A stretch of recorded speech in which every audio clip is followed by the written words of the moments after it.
Good afternoon, Honorable Minister Jason Luan, Honorable Minister Nate Corner, distinguished participants, members, and friends.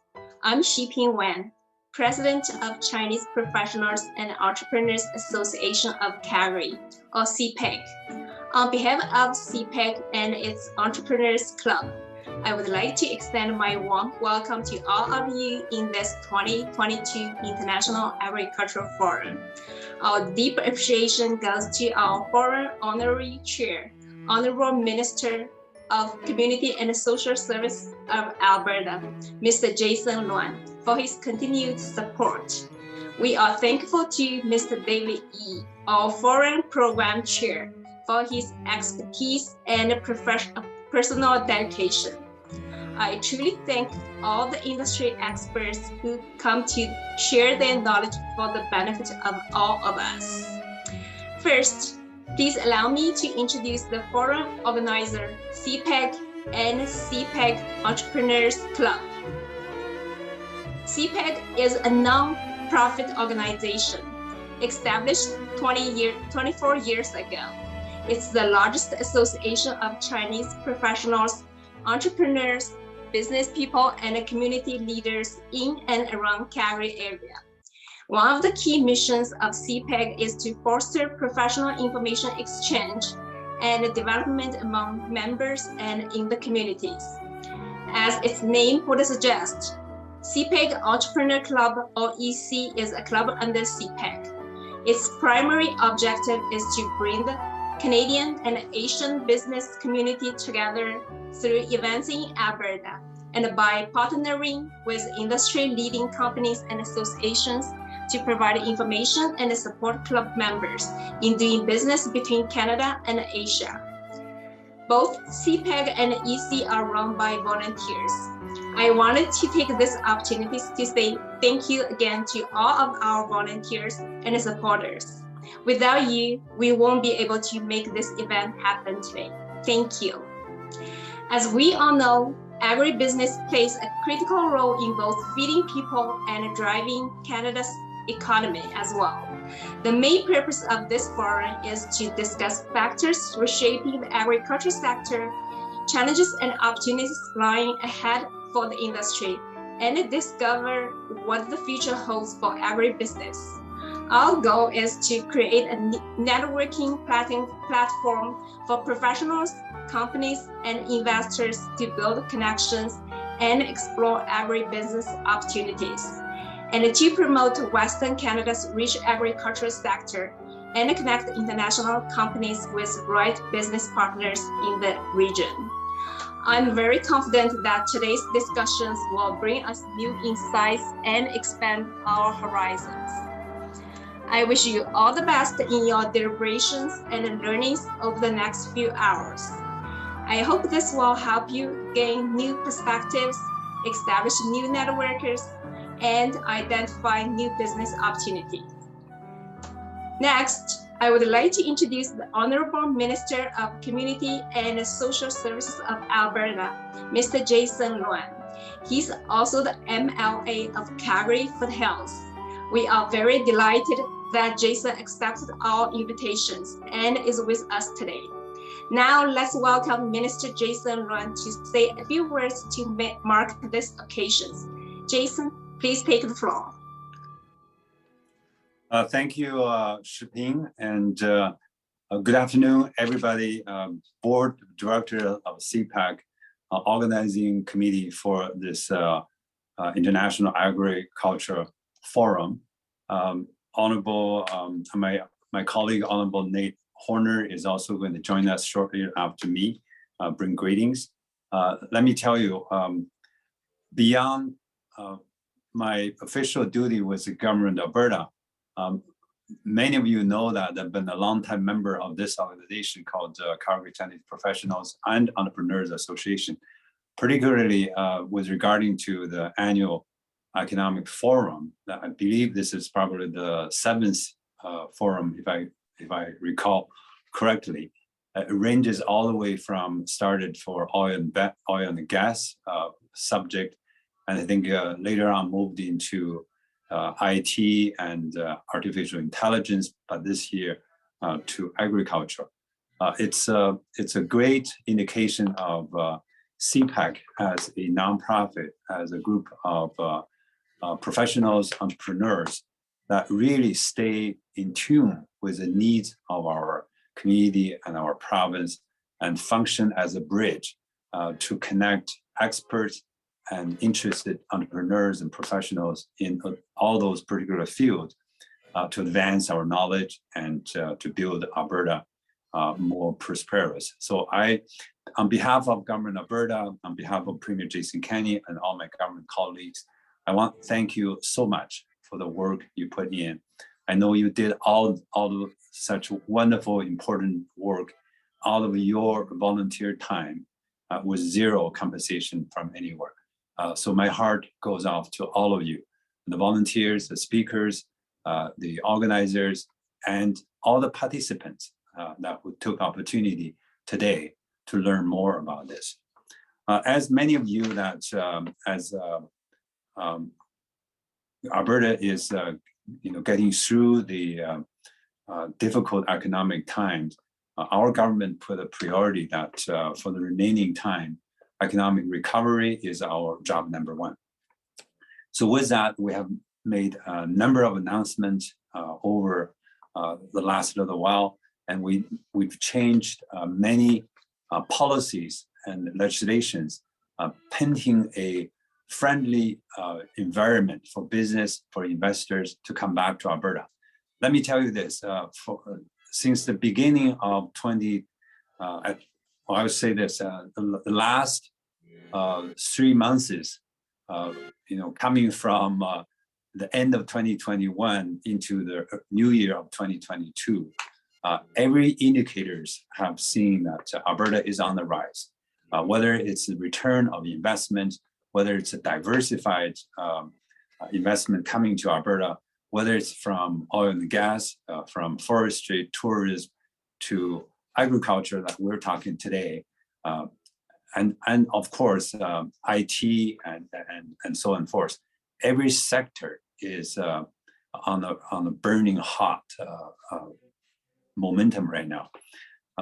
With this forum, what I'm hoping for is it will continue to give impetus to people paying attention to the potentials in Alberta agriculture industry. And let me tell you this, during my summer tour this summer, in between the nasty viruses, we happen to have about a month and a half time that we can tour around the province. I took advantage of that and did so. To my amazement, beyond my regular duty visiting my social service agencies, I also stopped at a Chinese immigrants farm in Olds area. And some of them know in our Chinese words, Dong Cai Cai. He's a graduate from petroleum engineer, but because of the petroleum industry's downturn, of course, he lost his jobs. But he never lost his ambition of being an entrepreneur. So what he did is put all his savings and work with some of his friends, bought a small farm and turned that into a organic vegetable farm operation. And with that, his business is booming so fast, to the degree whatever he produced, it gets sold out right away. And so when I toured his place and when I saw a true Albertan, Albertan with the spirit of entrepreneurship, when the times are tough for petroleum industry, he adapted and migrated and created this new business. And what's more interesting is his success inspired so many other local farmers. They all come to visit him to say, where did you get all the technology, the ways that you created this greenhouse without having much consumption of electricity and heat? It turned out he used some of the technologies learned through the international forums and went to China and exported some equipment over there. How he did is using the natural light system from the from daylight that absorb the heat and use the dirt functions as the traditional Chinese 叫汉井嘛, and keep the heat at night and release that during the day. For a whole month, we only consume a few kilowatt of electricity. So it's virtually it's become a environmental friendly, low cost operation in that way. What an eye-opening to me. I was so deeply impressed. The reason I want to share that story today here is to say, I think what CPAC is doing by hosting this agricultural forum is very timely. I think in the face of economic recovery, in the face of diversify our economy, you're doing a great thing here. Today, you're connecting with many experts from across our province and the nation to share the knowledge and best practice, at the same time, bridging that knowledge to others who may be thinking what Mr. Dong was doing, creating some new business here in Alberta. Let me tell you this, Alberta is a place that attracts people like me and thousands of others, and I believe many of the participants choose Alberta for the similar reason. This is a land of opportunity, land of freedom, and land that you can work hard and have excellent returns on your hard work. That I call is Alberta spirit, that we will never give away from the challenges in front of us, but we will rise to the occasion and rise on top of that. So thank you so much, and I wish today's forum a big success. I also know today is the fourth day of Chinese New Year. In the spirit, this is a year of tiger, in the spirit of tigers' courage, wisdom. Let me bring my best wishes to all of you, our new entrepreneurs and our experts who can share the knowledge to the broader community. Wish you all the best in 2022. Wish you the year of tiger, bring you success and best luck. Thank you.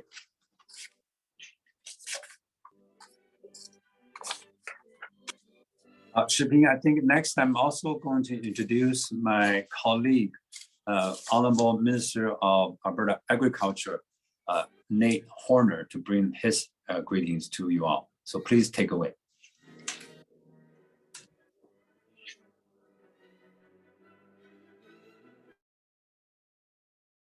Thank you for inviting me to speak with you virtually today. On behalf of Premier Jason Kenney and my colleagues at the Alberta Legislature, it's my pleasure to bring greetings to the Chinese Professionals and Entrepreneurs Association of Calgary for your International Agri Forum. This has been a difficult time. However, despite significant challenges we've all experienced, Alberta's agriculture and agri-food sector has been a bright spot in the province's economy. Our agri-food sector contributes over $9 billion in economic output, continuing to drive the engine. This sector is becoming more powerful and drives economic growth in Alberta. We owe a significant portion of that success to our solid trade relationships in Asia. China especially has been a priority market for Alberta's agri-food industry for decades, dating back to the 1950s when Canada shipped wheat to China during its Great Famine. Building strong relations between Alberta and China is crucial for our agricultural sector, as it's our second largest ag exports market. In 2020 alone, Alberta exported $2.6 billion worth of ag products to China. It's a relationship our farmers, livestock producers, and food processors value, which is why the government of Alberta keeps 5 international offices in Hong Kong, Beijing, Shanghai, Guangzhou, and Taiwan. We recognize the importance of diversifying Alberta's trade with international markets and finding new business opportunities. New opportunities means long-term prosperity and growth for Alberta companies and great jobs for our citizens. Which is why it's important for organizations here and abroad to work together for mutual economic development efforts. There are many opportunities for collaboration to benefit the agriculture and food sectors during a time where we're facing challenges within supply chains, labor, and COVID-19. Which is why we're glad to see events like this go forward, where international companies, ag professionals, entrepreneurs, and investors can come together, see all the opportunities Alberta has to offer, and promote our rich ag sector to the world. Looking forward, as Alberta continues to recover from the COVID-19 pandemic, our government is focused on creating a dynamic future for communities across the province. Alberta's recovery plan is about safely getting people back to work, building infrastructure, and diversifying the provincial economy. The plan builds on our strengths with timely, targeted investments and bold policy reforms that will create thousands of jobs right now, make Alberta more competitive in the long term, and accelerate economic diversification in our industries. Alberta's agriculture sector and rural economy are a critical part of planning, which is why we develop targets to build on the sector's existing strengths and to capitalize on opportunities for growth. We are aiming to attract more than $1.4 billion in new investment and create 2,000 new jobs by March 2023, grow primary and value-added agricultural exports, expand irrigation infrastructure so we can increase production. I'm happy to say we've made significant progress on these goals. From April 2019 to December 2021, AFRED facilitated the investment of $886 million in agri-food sector investments related to 105 projects. These investments will lead to the creation of more than 2,100 jobs. In 2020, Alberta's exports of primary and processed agricultural and food products were valued at $13 billion, up 11.7% from 2019. We owe so much of our export success to the hard work of organizations like yours, who forge relationships near and far. Thanks again for the opportunity to speak today. I look forward to working with everyone in the future. To all those who celebrate, I wish you a happy Lunar New Year. Enjoy the rest of the forum.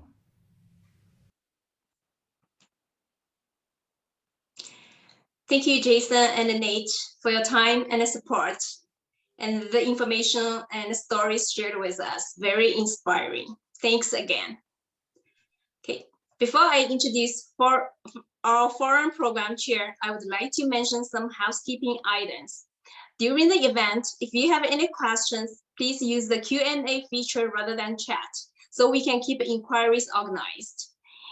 You can use chat to discuss or share information with other participants. Due to the time limit, if we are not able to answer your questions at the end of each presentation, we will try to address them during the panel discussion. If you have any questions or comments after the event, please email us. All contact information will be provided at the end of this event. Now, let me introduce our forum program chair, Mr. David E.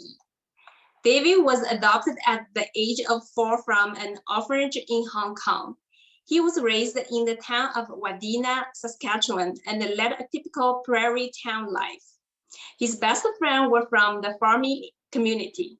He spent much of his early years doing very rural Saskatchewan things, such as hunting, fishing, golf, riding his dirty bike in the summer, nights and weekends at the local hockey rink, or riding his snowmobile in the winters. For much of his career, he has been involved in manufacturing and the agricultural industry.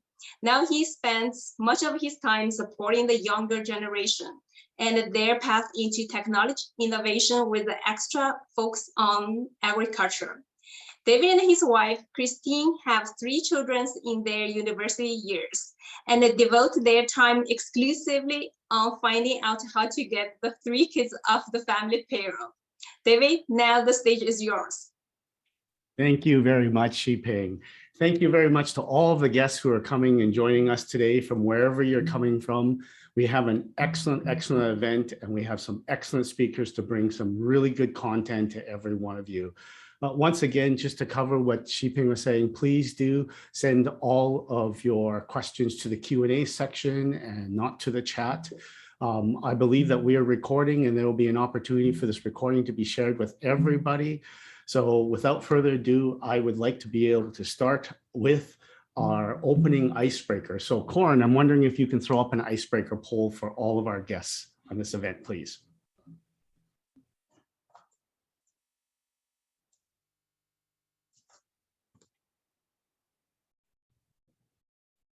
So we should be seeing something come up here pretty soon.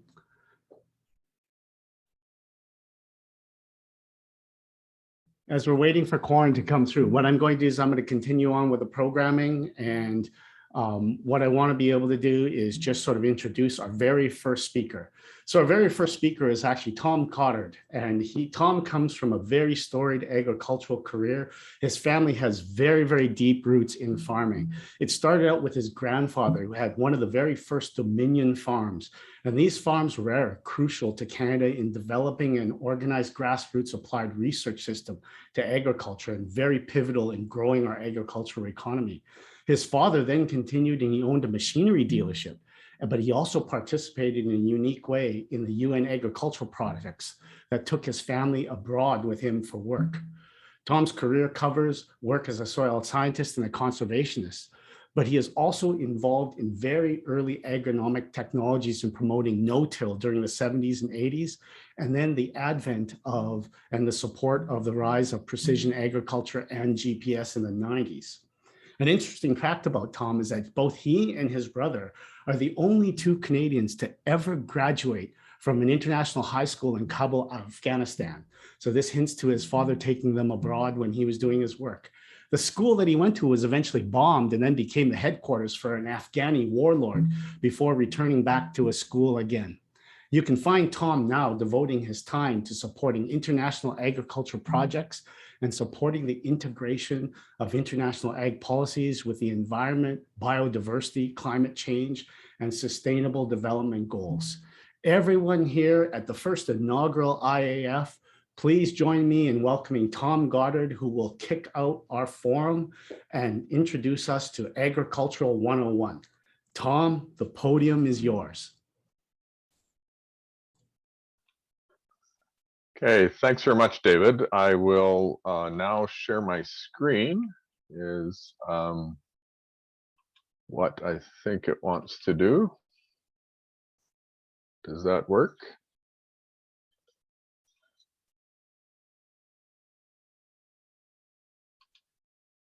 Tom, we're still in your presenter mode, seeing all of your slide deck. If you all of my slides, okay. Move to the presenter mode, please. So move there. That's perfect. Does that make sense? Where it go? Okay. Well, I will carry on then. Thanks very much, David, for the introduction, and Xiping for the invitation to speak to you people today. I prepared, again, a very brief, short sort of 101 lesson on agriculture in Alberta.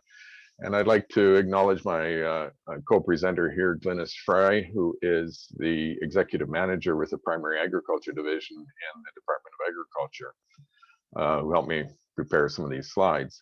So very often when we Google Alberta, we end up with all these visions of mountains and skiing and things like that. But keep in mind that the prairie is also very flat and lots of grasslands. So the prairie provinces are at the northern extent of the Great Plains of North America, these grasslands that extend all the way from Texas up to the Peace River regions of Alberta and British Columbia. So, and along with these grasslands, it's brought us very good soils that allow for good agriculture productivity. And the nature of Alberta being stretched so far north and south and up against the Rocky Mountains presents us with different sort of agroclimatic zones. This white zone of the settled area in Alberta is about half of Alberta. It's Alberta itself is a little smaller than Japan, a little larger than the UK. So in terms of context and size here, but we in the province have 32% of the ag land in Canada. And when we look at the three prairie provinces together, it's about 85% of the ag land in Canada. So again, the prairies is where it's at, and Alberta is a significant prairie member, I guess, in terms of production. We have, with that 30% of the land, we have 20% of the farms in Canada, and they're nicely mixed with beef and crops. The average farm size is 1,200 acres, so that's almost 2 sections of land. So when you look at the average farm size and this distribution of farm sizes or frequency distribution here, The brackets are from the average farm size to the largest, and we'll see that is about 28% of all the provincial farms. So again, nearly 3/4 is below the farm size. It's not to say that these aren't productive farms. In fact, it can be very intensive, very highly productive farms. They can be greenhouse operations, they can be irrigation systems, horse farms, and sort of rural residents or hobby farms. With all this variety of farms, it brings opportunities for production, for inputs, for service industries. Keep in mind that agriculture in Canada is required for census every 5 years. So the rest of us might only have a short form or that option of doing census. In agriculture, all farms have to do the complete census. So we have a lot of rich data for farming across the country. A peculiarity in Alberta is that we have most of the irrigation land in Canada. 70% of the irrigated area in Canada resides in southern Alberta here, and sometimes in some very large irrigation districts, and then these smaller dots, which are private individual farm irrigation projects. It's almost 5% of the ag land in Alberta is under irrigation. Alberta is special in that all of our irrigation water comes from the surface, so runoff from rainfall, and the Rocky Mountains are our big slow release system for irrigation water. When it melts in June is when we have high water use. There's 13 or 57 reservoirs, I should say, across the country, across the province, that are all lakes. And so lakes that you may know, like Lake Newell or Lake McGregor or Chestermere Lake next to Calgary, are actually reservoirs for the irrigation system. Even though it's 5% of the land in Alberta, irrigation industry provides 20% of the total GDP on the agriculture sector. So let's now briefly go through some crops in the province and the cropping systems. Again, because we're at the northern extent of the Great Plains, we have this gradation of climate from south to north and also from east to west up against the Rocky Mountains. The frost-free period ranges from 90 to 130 days. We get one crop per year, so there's no sort of winter crop, as you can see outside now.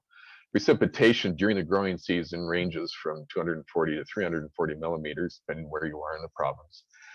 Planting can start as early as in March in southern Alberta, and usually the month of May is a big planting season. We finish by the end of May. Harvest can occur from the August 1st for winter crops like winter wheat, and continue right through to the snow whenever that falls, but hopefully not until November. Hay cuts, we get customarily 2 crops of hay per year.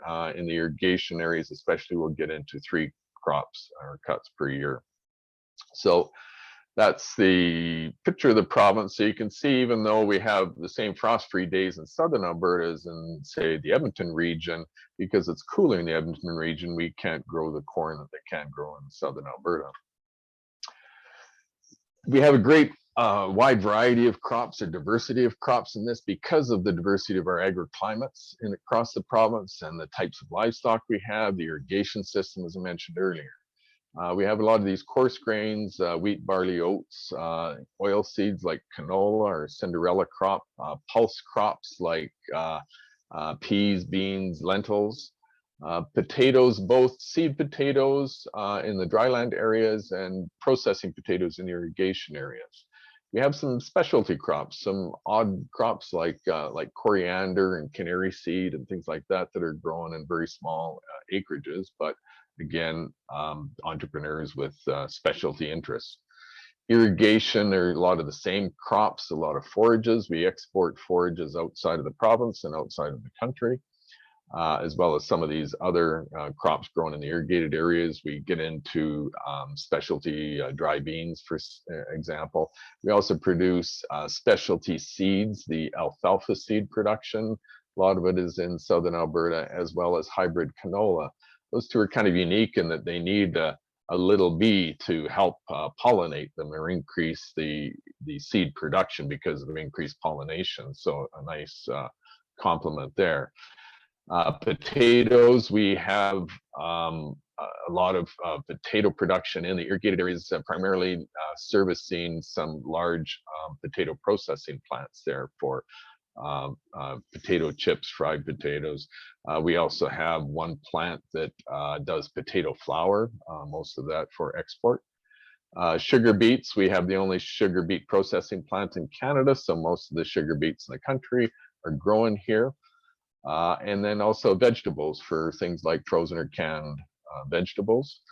Should mention potatoes, we've been increasing because of the increased processing capacity in southern Alberta. So we're now #3 in Canada in terms of area, but we are #1 in Canada in terms of yield. We have the highest acre yields of potatoes. So the combination of the two puts us in #2 spot in total production in Canada. Greenhouses, need to mention this. We are about 20% of the greenhouse area in Canada. Most of this is either vegetables or flowers, and a little bit of tree seedlings for the forestry industry. So again, greenhouses are important. About 40% of our greenhouses are located in the Medicine Hat area because of the heat units that are there, but also because of the cheap gas that Medicine Hat is known for. Now on to some livestock, and I did have to include one picture here with some mountains in the background. So this is in the foothills west of Calgary. Livestock, we have the largest beef herd or proportion in Canada. 42% of the beef cows choose to live in Alberta. It's also brought with us our processing capacity. So we have the most processing capacity in the country here. We export meat to the US and around the world, and specialty meat products, and the breeding industry, semen and breeds of the various livestock go everywhere. Pigs, we have about 10% of the pigs in Canada, sheep 20%, chickens 10%, same about for dairy. Uniquely, horses and bees kind of stand out. We have 37% of the pleasure horses in Canada. So think in terms of Spruce Meadows and the equestrian competitions that we have going on. And I think of that also in terms of the service industries, the housing, the caretaking, the veterinarian products, and so on. Bees are the other one. 39% of the honey in Canada is produced in Alberta. It's about $100 million worth per year. I had one beekeeper tell me, he said, bees are just like small beef or small cattle. They kind of act the same way. We manage them the same way. Never thought of that, but there's a unique livestock that we have. Should mention supply management. This is how we limit supply to keep prices up for farmers. It's peculiar. It started in the 70s when it came into Canada.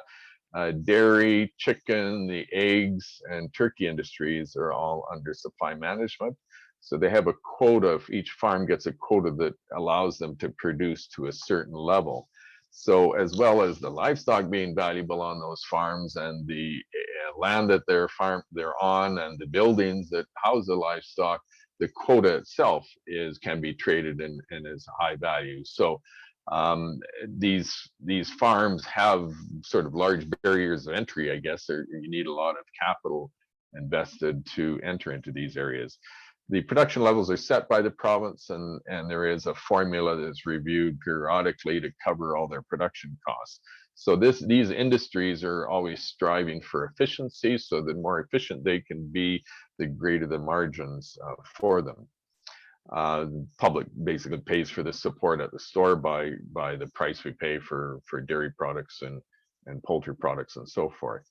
A couple peculiarities are here. We don't export a lot into export markets, and likewise, it's a barrier for import markets. So you've probably seen press coverage with trade agreements with Europe and Asia they take exception to Canada's supply management industry and preventing other countries' access to our markets here. Farm cash receipts, I need to mention this. Alberta is about $14 billion in terms of cash receipts, 23% of Canada, 16% increase year on year. The second bar from the bottom is Alberta. The one above that is Saskatchewan. The other large one here is Ontario. So there's only 3 provinces in Canada that have farm cash receipts in excess of, say, $9 or $10 billion. The expenses are also high. So you can see the cash receipts operating expense ratios are about 1.2, 1.3. So farms are always looking at ways to increase that margin, either increase the receipts, the price for commodities, or decrease their expenses. And again, it's a whole system, so there's many points of contact, many ways of doing this.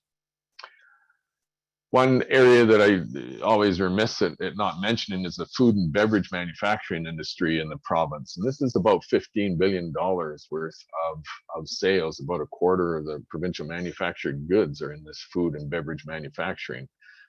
Significant portion, more than half, is sort of meat products and the provincial food sales. So the Alberta food and beverage retail sales, so this is the food in your grocery stores when you go out to restaurants, is $16 billion.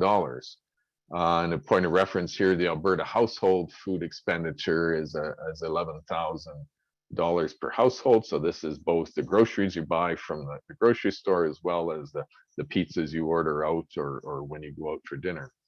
So again, some points of reference here. So we've got about $12 billion in sales, about another $15 billion in food, beverage, and manufacturing. So again, lots of opportunities in this diversity of agriculture. Land values, you should point out that farms, the average farm size might have like $1 million worth of equipment easily, of tractors and harvesters and the various equipment. If it's potatoes or livestock where they need barns, some of these large barns themselves are almost $1 million in value. Land, this is recently from the Farm Credit Corporation of Canada. Across, you'll see on the left hand, the bar graphs show that year over year, the land prices or values are increasing single and double digits. The table in the bottom right, your average land value. And this again, they've separated the province in regions from Peace in the north down to the southern irrigated lands. But you can see there you're in that $3,000-4,000 an acre range for land prices. So, you know, our average farm size here, the land value is getting in that $4 to $5 million range. So again, a large investment for farmers, and they need to take care of that investment, practice good farming practices, and are always looking at new agronomic practices, new technology to help them do that. I'd just like to end up with a couple state and trend slides here. Some things to remember is that in Alberta's, I think, unique in that agriculture is distributed across the province, and we also have rural population scattered across the province. We're not centered in one city like Winnipeg or something. It's scattered across. We also have economies scattered across the province, manufacturing, processing, logistic companies everywhere. The ag economy is compatible with other sectors. So we have this crossover of skills and knowledge. You heard Minister Luan mention of a petroleum engineer that had pivoted into farming and bringing his awareness of technology and skills with him.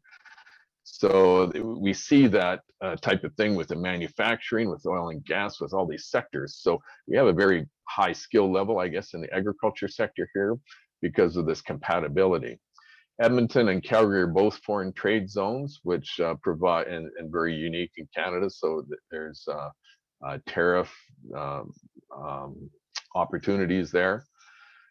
We have good transportation connections in all directions, east, west, north, south, and in terms of air travel, roads, railways, everything. So, and we have a history in Alberta, a comfort level, I guess, in Alberta with interprovincial trade and national trade, international trade. The sector does have some hurdles with interprovincial trade barriers. So that's been a bug or bear that we've had to work with for a number of years, and the governments are still continuing in that area. Governments across Canada are provincial, federally, are kind of divesting themselves of extension and research and regulatory structures. So this has been a bit of a disruption for the industry, but I guess with every disruption, there's also opportunities for the private sector to enter into some of these areas or act as an intermediary. Alberta is unique in that we have strong municipalities. We have these large municipalities across the province with good government structures, trade or economic development specialists. They all have an ag manager, an ag fieldman, we call them, to help with ag production in the counties. So that's kind of unique to have that level of municipal government strength in the provinces. Agriculture and Agri-Food Canada, the federal government, have a network of research stations across Alberta still, and the research station at Lethbridge is Canada's largest research station. It used to be in Ottawa. They've moved all that capacity to Lethbridge, so it's nice to have that locally. As well as the Ag Canada research stations, we have a network of universities and colleges. These ones listed here are all involved in agriculture in one way or another. We also have farmer-directed applied research organizations. Alberta is, I think, unique in that we have a lot of tech, maybe a mini Silicon Valley type of thing. Just two that I mentioned here is a lot of the GPS expertise in Canada resides in Alberta, as well as the remote sensing technology and service industries. A unique feature in the food sector, the food processing beverage, is the Leduc Food Processing Development Center. Unique in Canada in terms of ISO certification and working with the private sector to run test runs of different products or secret sauces, whatever you have planned. And they've even seen people pivot from the petroleum sector into making their favorite food sauces and things like that, or packaged food products. So that is a useful resource in Alberta. So I'd leave you with, keep in mind that agriculture isn't just about wheat and beef or the raw commodities. There's a whole lot more besides that. There's that value-added processing of it, the marketing of it, the packaging, the fractionations of all of these products, and then the whole service industries that go around that, the input-output service industries, consulting industries, that sort of thing. And keep in mind that there are these internal synergies. I pointed out sort of the bees and canola type of synergies, but there's a lot of other complementarity as well. Agriculture is in a definite state of change here in Alberta as well as around the world, but I think that brings opportunities for all of us, and leave you to consider the possibilities. Thank you very much. Oh, thank you very much, Tom. That was an excellent, excellent start to our forum and very, very thorough. What we want to do is we want to move over to the next speaker, but I do want to acknowledge once again to everybody, please do send in your questions. Tom, just to put this as a footnote, we do have a question from you from Jack. And Jack, we just want to acknowledge that we have your question, and we're going to move through the content quickly and to make sure, but we will have your question as the first one during our panelist session. So Tom, you keep this in mind. We're going to head over to Joy now. So if we can move our presentation over to Joy. Joy Agnew, I first met Joy when I joined an organization that she was already a part of. And I can tell everybody in this audience from the first day that I met Joy, I knew she was going to be a powerhouse in this industry. You knew that she would be making a name for herself. Technology and innovation are a natural fit for Joy. And I just remember her one day coming over to my office, and we used to have offices side by side. And she came over and she showed me this little bit of technology that she had on her smartphone where she could keep in touch with her two dogs, talk to them through it, and then also share a piece of kibble and give them a piece of kibble or a treat from her cell phone. Joyce devoted much of her professional career that I saw up front to teaching and supporting young people in the education system. And I got to tell you, she's one of the best teachers I've ever seen. Her public speaking skills are enormous. But she has also turned those skills on herself, and she self-taught herself piano and knitting. Her goal is to retire by 55. I have nothing but unfortunate news, Joy, to let you know that I'm currently 57 and I can't get off the working hamster wheel. But she still devotes much of her professional talent to not only advancing the cause of Olds College and the smart farm there, but also perfecting the art of effective leadership. So this is just great for Alberta agriculture, that we can have such a young and vibrant young person driving things forward. Joy, IAF welcomes you to our video podium. We're eager to hear about what you have to say and what's happening at the Smart Farm. Over to you, Joy. Awesome. Thanks, David. Just want to confirm you can see my slide and hear me okay. Everything is good? Yeah, we're 5 by 5. We're good to go. Awesome. All right. Hi, everybody. Thank you so much for the invite to come present today. I'm really pleased to be talking about how smart farms in Canada are supporting the development and adoption of technology in agriculture. So first, let me set the stage a little bit, or maybe the table. So Tom did a fantastic job outlining the ag sector in Canada and specifically Alberta. So I want to reiterate one thing. The ag sector in Canada is a critical contributor to the country's economy. And just as important, Canadian ag produces food ingredients for more people than the entire population in Canada, which means that we're a net exporter of protein and calories, helping to feed a growing global population. Another key factor is the opportunity for continued growth and expansion of the ag industry in Canada and Alberta, including primary production of crops and livestock, as well as value-added processing and other production systems such as horticulture, controlled environment agriculture, irrigation production, etc. Ag technology will have a key role in catalyzing this expansion and ensuring that this growth is sustainable. Ultimately, crop and livestock production is a risky business with a lot of uncertainty and factors that the farmers and ranchers really have no control over. Some of these challenges are related to unpredictable weather patterns resulting in drought, flooding, extreme weather events such as hail or early frost, or snowfall, putting the entire season's crop at risk. Disease pressure, soil health degradation, high and fluctuating costs of inputs, and labor shortages are all additional challenges. And farmers have little to no control over many of these risks. So the evolution of ag technology, robotics, and artificial intelligence is necessary to help growers and the food sector manage these risks and uncertainties, improve productivity and sustainability of food production, and ultimately help them produce more with fewer resources.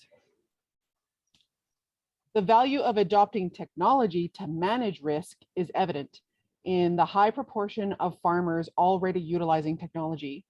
According to StatsCan, nearly 96% of Canadian farmers report significant technology use. Managing risk using technology is not happening challenge-free.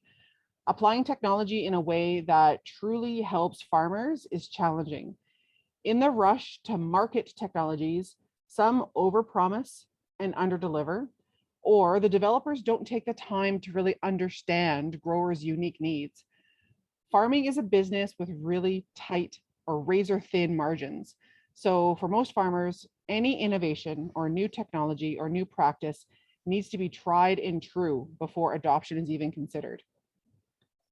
On top of these risks and uncertainty is the fact that Canada is implementing or planning to implement mandates or restrictions to help the country meet its goal of reaching net zero emissions by 2050. Some of the policies that are in place are being discussed, such as carbon taxes or potentially even limitations or restrictions on fertilizer use, can negatively impact the economic viability of farming and really puts at risk our ability to grow more food for a growing population. So this brings me to ag technology. So ag technology, including sensors, GPS guidance, data management platforms, prescription mapping, machine learning, artificial intelligence, autonomous equipment, use of satellite imagery for management decisions, the list goes on. It's all evolving incredibly rapidly. This future of farming is not coming easily. We're already bumping into numerous challenges of this ag tech evolution. The first one I want to talk about is the imperfect matching of solutions to problems. A lot of solutions are being proposed without really understanding the unique problems that the ag industry faces. So this often results in more problems than it solves. The second one is related to data. It's actually incredibly easy to collect terabytes and terabytes of data. It's much more challenging and difficult and necessary to convert that data into something useful or actionable intelligence. The third one I want to highlight is related to technology development and the challenge that innovators have accessing the expertise, support, and infrastructure that they need to take their idea from an idea to a commercial reality. In the ag sector, this requires a broad range of expertise, including agronomy, data science, economics, programming, electrical, mechanical, engineering, marketing, and a bunch of other expertises or know-hows. It's difficult for innovators to find all of that support, particularly within one ecosystem. The last one that I wanted to talk about today is access to training opportunities and up-to-date independent information on new technologies and how they may be deployed to support specific farms or businesses. So it's important to overcome these challenges, obviously, but we need to do it quickly because ag tech has a critical role to play in the global grand challenge that we are all facing. And that's the challenge of increasing food production so we can sustain a growing population while reducing emissions, reducing our reliance on freshwater consumption, managing climate change, and the list goes on. Essentially, this global grand challenge is to grow more, produce more with less. So this leads me to my main talking point, smart farms. So you might be wondering what is a smart farm? Well, one definition or broad definition of smart farm is a farm where the implementation of technologies, practices, digital tools, or philosophies improves the overall productivity, sustainability, or profitability of that farm. So by that definition, almost 96% of farms may be considered a smart farm because the vast majority have adopted some technologies such as GPS guidance or prescription mapping already.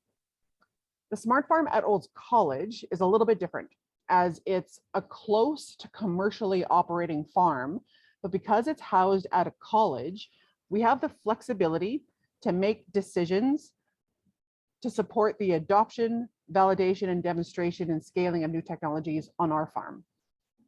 The smart farm itself, which includes 2,800 acres of land, a beef herd, and a sheep flock, is the core pillar of our smart ag ecosystem. In addition to a farm, which is essentially a giant living lab, this ecosystem includes applied research experts who work with innovators and technology developers to help them develop and validate new ideas. It also includes strategic partnerships and investors to allow us to build and operate a smart farm with the flexibility needed to support these activities. A digital infrastructure is essential for the ag tech evolution. Our academic programming is providing unique training and skill sets to the next generation of technology developers and users, and a knowledge transfer platform that is getting unbiased information generated on our smart farm into the hands of the people that need it the most, the producers, innovators, and other industry stakeholders. All of this was developed to accelerate the progress and innovation needed to grow Canada's ag industry. Now, I'm happy to note that Olds College Smart Farm is not alone. A number of smart farm initiatives have been built or are being developed across Canada to provide similar access to supports and services that cover all the growing zones and crop types that we see in Canada. Olds College's Smart Farm focuses on dry land crop production of cereals, oilseeds, and forages, and beef production and sheep production. But as Tom just pointed out, the diversity of crop and livestock production systems in Alberta alone is tremendous. And across Canada, it's broader still. So a new initiative called the Pan-Canadian Smart Farm Network endeavors to link these smart farm instances and provide a framework for collaboration and linkage creation across Canada's smart farms to further accelerate the development and adoption of ag technology across our diverse industry. This acceleration, that piece is pretty critical, because remember the global grand challenge: grow more with less. But we have to do that relatively quickly.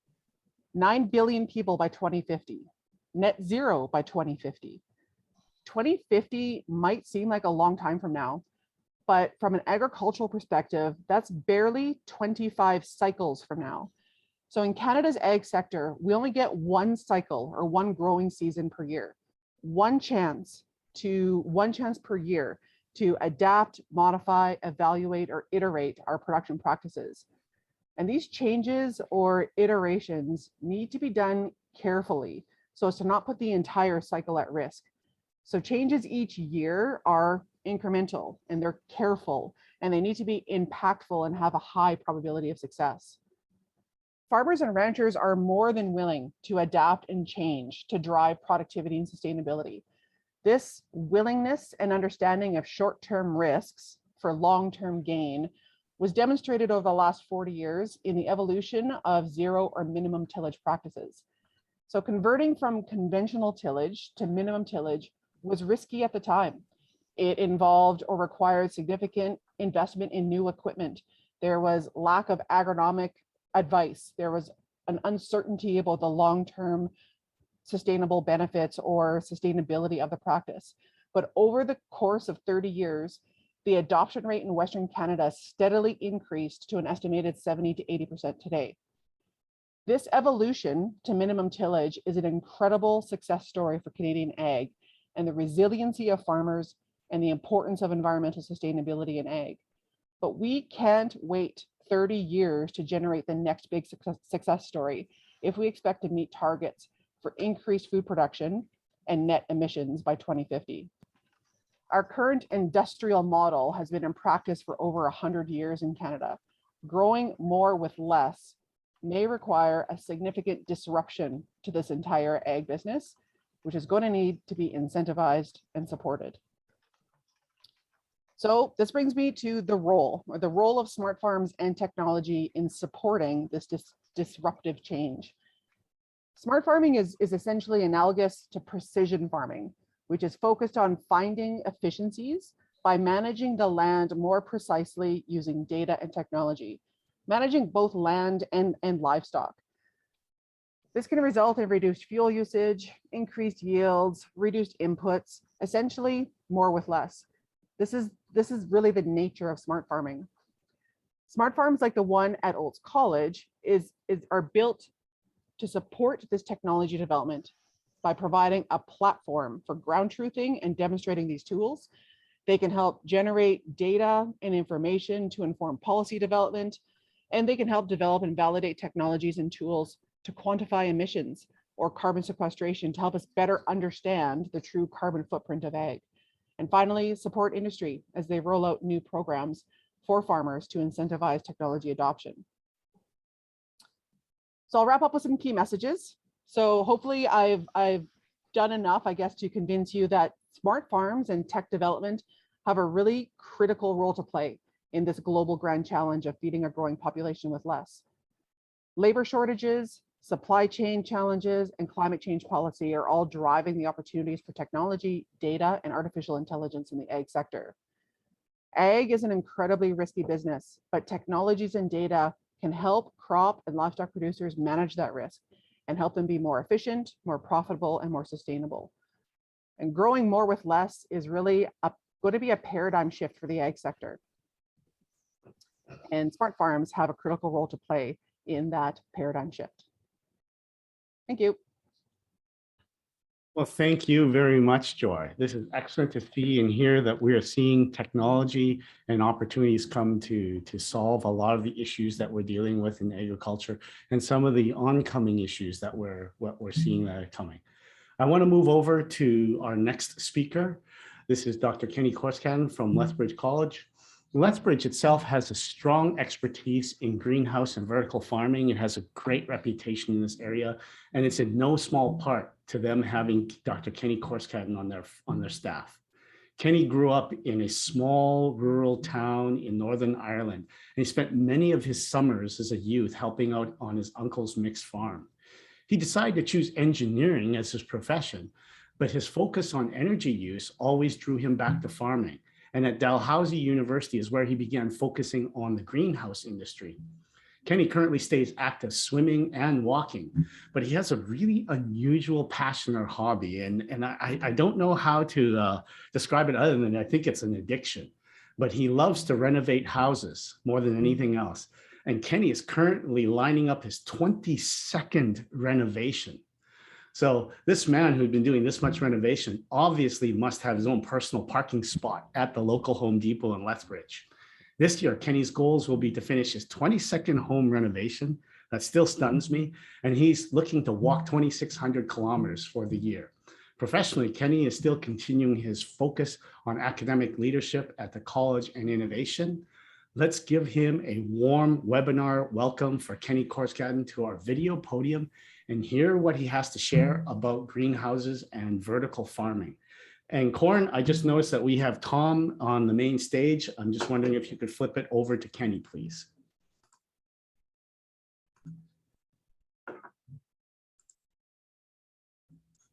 Oops. Okay, I think we're ready to go. Yeah, I think we are, Kenny. Okay. You look good. Yeah. Thank you, David, and thank you for the invitation to come and to speak to this audience today. I'm very excited to come and share some of the things that we're doing at Lethbridge College and to see how they complement my other colleagues on the panel today. As Joy said, Tom did an excellent job setting the scene for agriculture in Alberta. And at Lethbridge College, we do work very closely with Wolves College, and I think we have very complementary skills and applications. So we're really, really excited to see her here as well. So at Lethbridge College, we have 5 dedicated research themes. Agriculture, food and environment is our main and longest serving theme. It's just over 30 years old. So we've been doing a significant amount of research over the years. And our goal is to be a catalyst for economic growth within the region.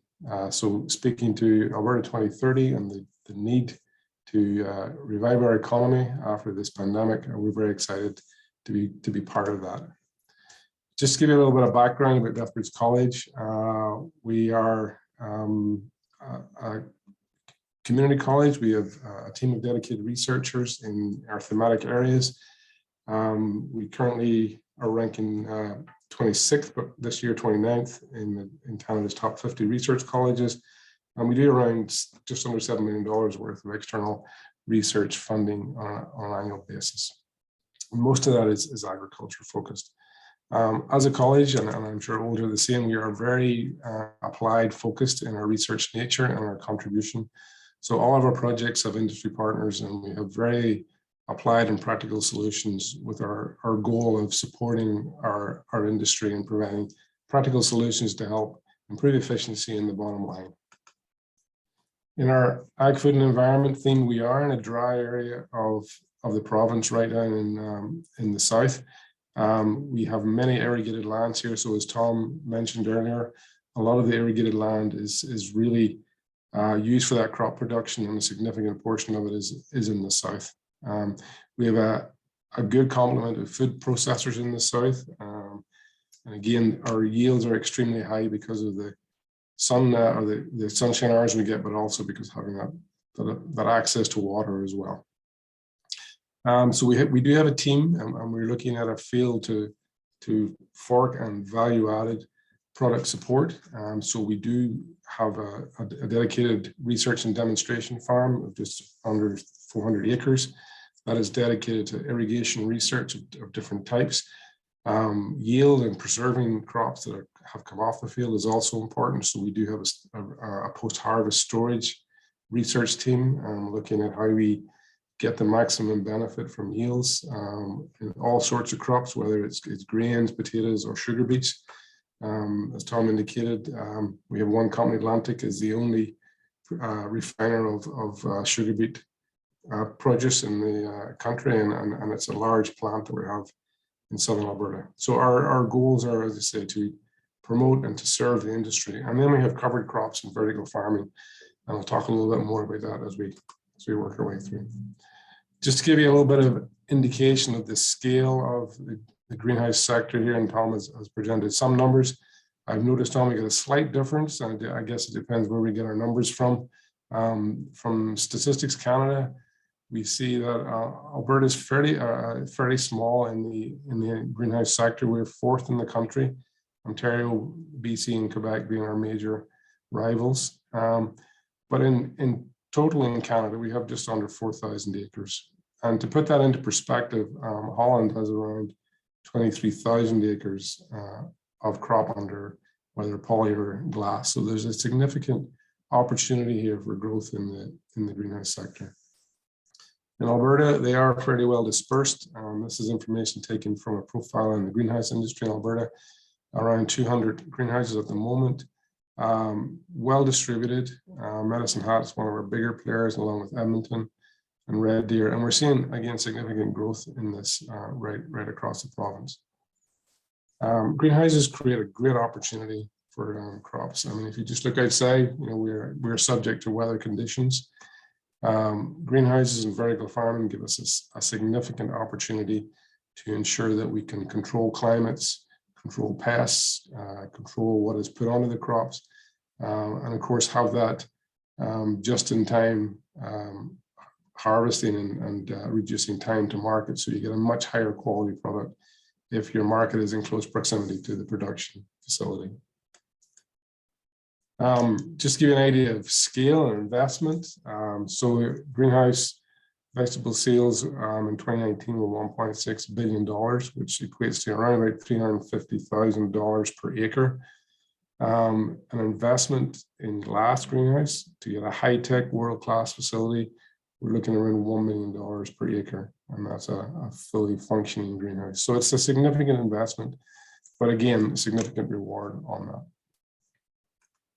Some of the challenges in the greenhouse sector, and we are, as you saw from the numbers, an emerging industry in Alberta, with Ontario being our biggest province and where a lot of the technology comes from. You know, some of the challenges we've seen and the recent events in the news, blockades of borders, transportation, weather, and catastrophic events all contribute to the need for food security. And recently with the pandemic, we've seen a huge increase in that where food security is a major issue. And when we talk about food security, we're really looking about availability, affordability, and accessibility. So where is the food coming from? Can we afford it, and how quick can we get it? You know, supply chain is really important. We're very reliant on produce that is imported to Alberta. A lot of our food comes from Mexico. So if you go and try and buy tomatoes in your local store at this time of year, you'll probably find you have extremely little local choice there. Most of your varieties will be imported. That of course creates problems. You know, if there's a break in the supply chain, any halts at all, that availability will become very, very important and challenging.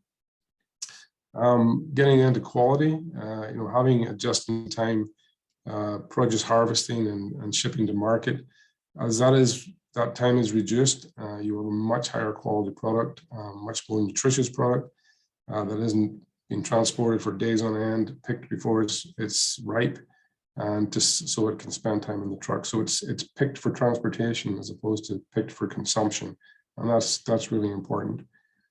And of course, greenhouse gives us the opportunity to look at different types of produce that may not be grown in season. So we're looking at out of season produce. And that can range from many varieties, and I'll show you an example of strawberries that are grown out of season in a greenhouse, providing that valuable product that we can grow locally when we don't have the weather for it. Some of the challenges with this, of course, are made for Alberta varieties. We do have a lot of sunshine hours here, but we do have cold temperatures.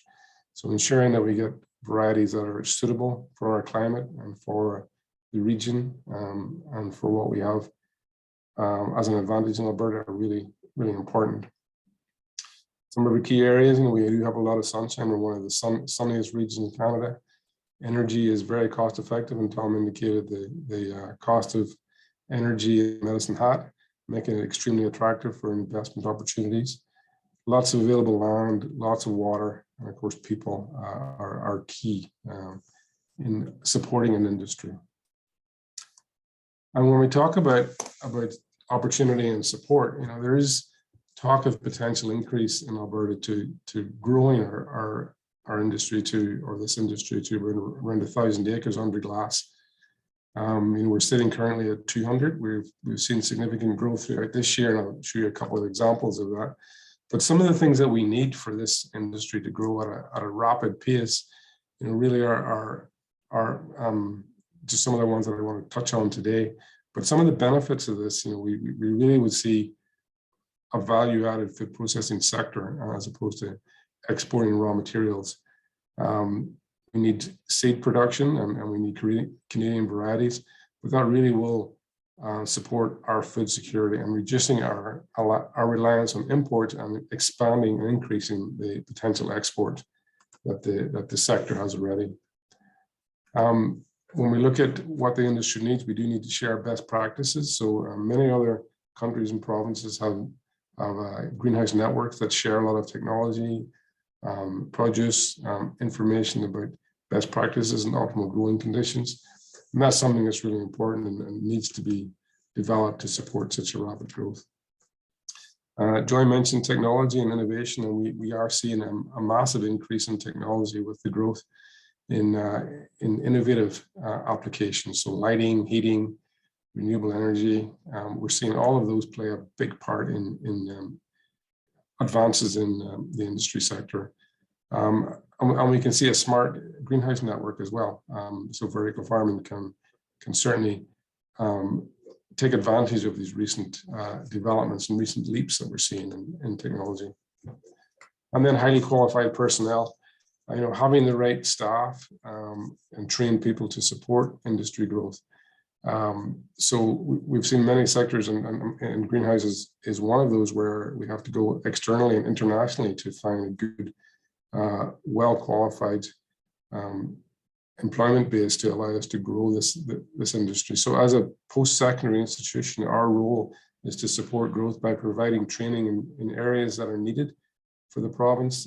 We've seen a recent growth in micro-credentials to provide quick and relevant and targeted training to get employees qualified quickly to support industry growth. And we see ourselves playing a vital part in that. And of course, then there's infrastructure, where should growth be located? How can we support that growth? And as a college, we have a demonstration and research greenhouse at Brooks, Alberta. We're looking at pre-commercial and commercial scale research there. And of course, there's lots of funding opportunities that as a post-secondary we have access to help identify potential areas of growth and needs of the industry to allow that information to be shared right across the sector.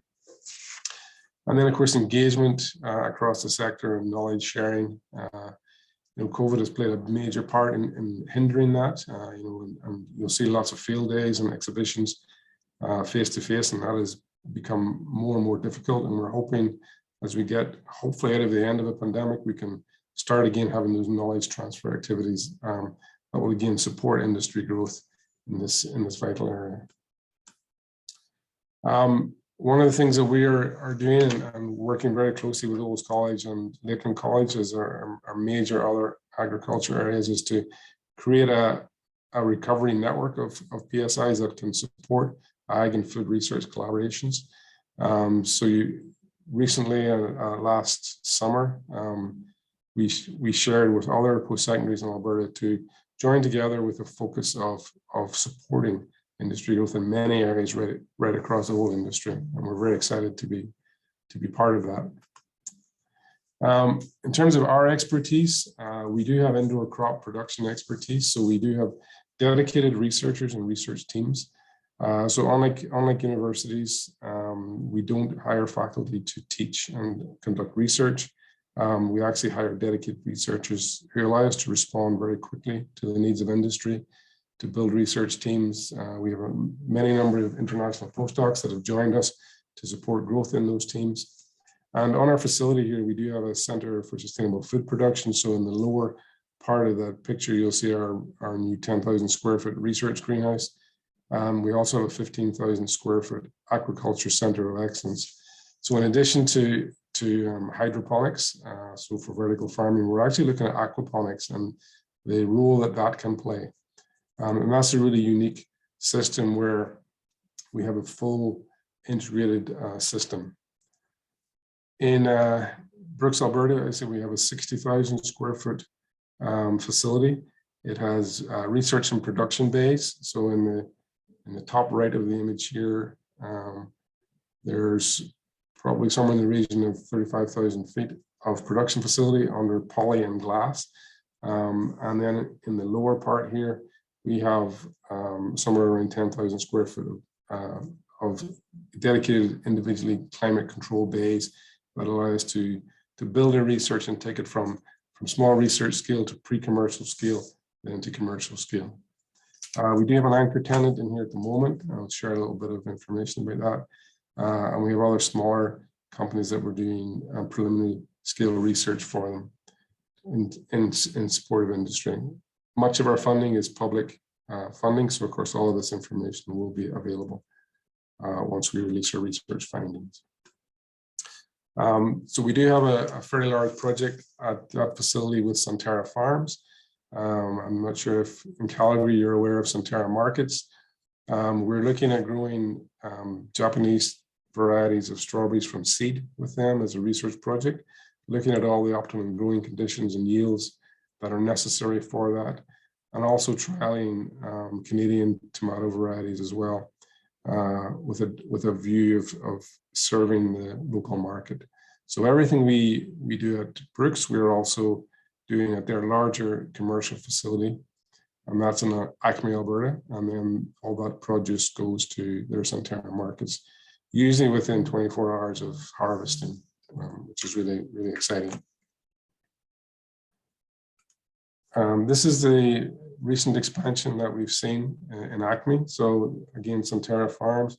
This image is a 20-acre glass greenhouse facility that is now constructed. This was a photograph taken about 6 months ago. It's a large facility, again, focusing on strawberries and tomatoes within 1 hour's drive of their farmers market stores in Calgary. So significant growth. This is a high-tech greenhouse, very open to tours there if there's an interest to go and see it. It's constructed by Prims, which are a Dutch company. It has all the latest technology in this, from lighting, glass, irrigation, air handling, etc., to provide the optimal conditions for growth. And then what we find out in the research facility at Brooks will be replicated at the facility at Acme. We also are working with another facility. So this is a facility just south of Calgary, southwest, a company called Granary Road, which is an educational facility, and we work closely with them to create the aquaponic vertical farming facility. They do cater for educational tours, but they also sell the produce in their farmers market. So this is just southwest of Calgary. So this is the facility that we designed and built in conjunction with Granary Road. These blue tanks hold fish, typically tilapia, usually just a few fish per tank, which are sufficient to really provide enough nutrient solution for around 10,000 square foot of greenhouse growing area. So they grow primarily leafy crops here, which are sold locally. This was opened about 18 months ago. Just to give you an indication, everything is fed from the water only, so there's no soil in this at all. So these are the fish in the bottom right, the tilapia. The nutrient goes through a biochar, and then this, the remainder of the nutrient in the water is fed to the roots of the plants. And then we do have a bioreactor facility which takes the solid waste and we convert that into liquid fertilizer, which we also sell. So just another feature and a real growth area, I think, in terms of vertical farming and the ability to have a complete closed loop system with zero waste. Again, looking towards reducing greenhouse gas emissions and having a very green footprint. And this is just some of the crops you'll see growing here. Very healthy crops. They pick them just in time and again sell them in the market. Extremely highly sought after, very nutritious and great tasting and high quality. So again, looking at growing locally produces a high quality produce out of season, and really supports that element of food security, but of course creates jobs and contributes to our local economy. And that's all I'd like to share with you today. Thank you very much for the opportunity. I'm sure we'll take questions at the end. Thank you. Thank you very much, Kenny. That was an excellent look at the greenhouse and the vertical farming industry. What we want to do is we want to move quickly over to Brad. And Brad was recommended to me by somebody who is well connected in the ag innovation ecosystem. And this person warned me in advance and said, Brad brings everything in the kitchen sink to his presentations. So they said that he does a great job with insightful material and is passionate in speaking about the business climate within Alberta. Brad comes from a background in dairy and livestock. His family had dairy and purebred Angus cattle operation at Central Alberta. If Brad is not in the office, you'll typically find him in the kitchen cooking, baking, and serving up wine for tasting. So then after that, he is stuck devoted the rest of his spare time burning off all those hard-earned calories by doing F45 workouts. And I did Google the F45 workouts, Brad, and I know that they're probably a little bit too much for me.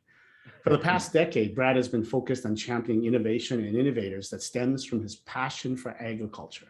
More recently, he's been spreading the message of opportunities within the province in regards to ESG and the carbon zero economy. And, you know, just from my personal experience as a child, anyone who comes from an animal farming background knows how hard it is to find time for yourself and the responsibilities that you have to carry for livestock. So on a serious note, Brad had shared with me that he is trying to focus on working to maintain balance in his physical, mental, and spiritual state. So that's why he has graciously chosen to give us some of his precious time, because he's coming to us from his vacation in Mexico. So he's throwing out his rule right now for us, and he's going to speak to us about investing in Alberta and agriculture. So without further ado, please join me in welcoming Brad Fournier, and he'll take us home with his look at investing in agriculture in Alberta. Floor is yours, thank you. Brad. Thank you for that enthusiastic introduction, and it is a pleasure to speak to everybody today, to CPAC, and Happy New Year of the Tiger to everyone. The tiger is a courageous and brave animal, and I hope this year will bring resilience and good luck to everyone. It's a pleasure and an honor to speak to you today regarding investment in agriculture and the ag sector. The story known for Alberta is that people come for the beauty and stay for the business. There are a host of reasons why Alberta is known internationally for its beauty and splendor, having multiple World Heritage sites, extraordinary beauty and excellent quality of air and water. And the business community is no different in terms of the reasons why it is thriving and a place to be in Canada. Just a moment or two about Invest Alberta is that we're a recently formed corporation, Crown Corporation, that functions as the business development face of the province of Alberta. And we partner with government to provide a seamless service for business and investors to grow and function at the speed of business as well. We are also the concierge holder of a deal closing program called the Investment and Growth Fund, which has made its first inaugural announcement in December with a vertical growing operation in Calgary that moved from or built its next location from Ontario.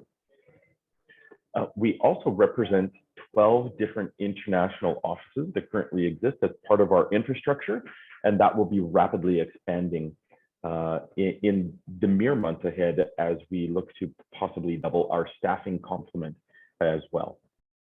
As we transition to Alberta, as our previous guests have spoken highly on, Alberta is a mainstay within the Canadian platform for agriculture, and Canada is well positioned to be the breadbasket of the world and beyond, and to be able to feed 12 billion population by the year 2050. It's been discussed the number of crops that that Alberta currently is leading and or highly regarded for in terms of its quality and food safety. And that is because Alberta has a diversity in its cropping from 5 different soil and temperature regions within the province. So it's not as if there is a single crop that Alberta is known for, but a host of them, in fact. And Alberta is rich not only in feed, but in biomass as well, which is very good for bioindustrial development, as well as very close to our forestry and wood system, and is also becoming increasingly known for our creation of energy and value from waste streams as well.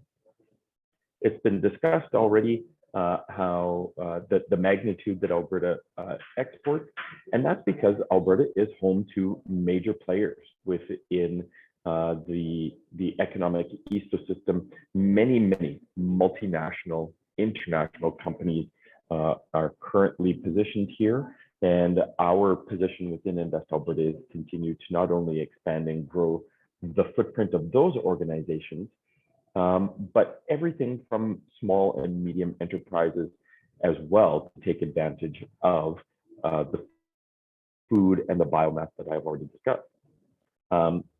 Kenneth just spoke very highly on greenhouse availability as well.